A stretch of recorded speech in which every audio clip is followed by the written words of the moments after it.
Press meet పెడితే కూడా గుర్తింపు పొందిన జర్నలిస్టులకు కుర్చీ దొరకదు.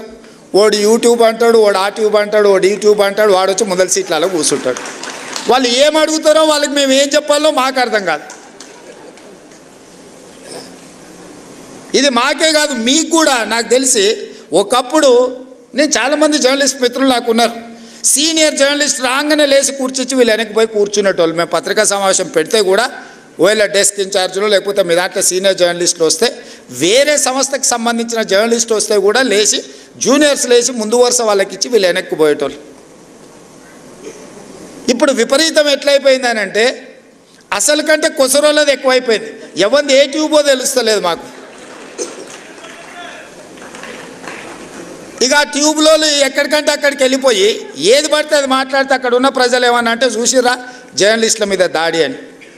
జర్నలిస్ట్ అనే పదానికి డెఫినేషన్ ఏందో మీరు ఇప్పుడు విపరీతం ఎట్లయిపోయిందని అంటే అసలు కంటే కొసరోళ్ళది ఎక్కువైపోయింది. ఎవరిది ఏ ట్యూబో తెలుస్తలేదు మాకు. ఇక ఆ ట్యూబ్లో ఎక్కడికంటే అక్కడికి వెళ్ళిపోయి ఏది పడితే అది మాట్లాడితే అక్కడ ఉన్న ప్రజలు ఏమన్నా అంటే చూసిరా జర్నలిస్టుల మీద దాడి అని. జర్నలిస్ట్ అనే పదానికి డెఫినేషన్ ఏందో మీరు డిసైడ్ చేయండి. మేము ఎవరిని జర్నలిస్ట్గా చూడాలో మీరు చెప్పండి. ఎవడు దోస్తే వాడు ట్యూబ్ పెట్టుకొని ఆ ట్యూబ్లో పెట్టుకొని వాడు మెడలో పట్టేసుకొని మెడలో ఇది కట్టుకొని వాడు నేను ట్యూబ్కో జర్నలిస్ట్ అని బయలుదేరితే వాళ్ళు వివరించే విధానాన్ని బట్టి ప్రజలు వివరిస్తారు.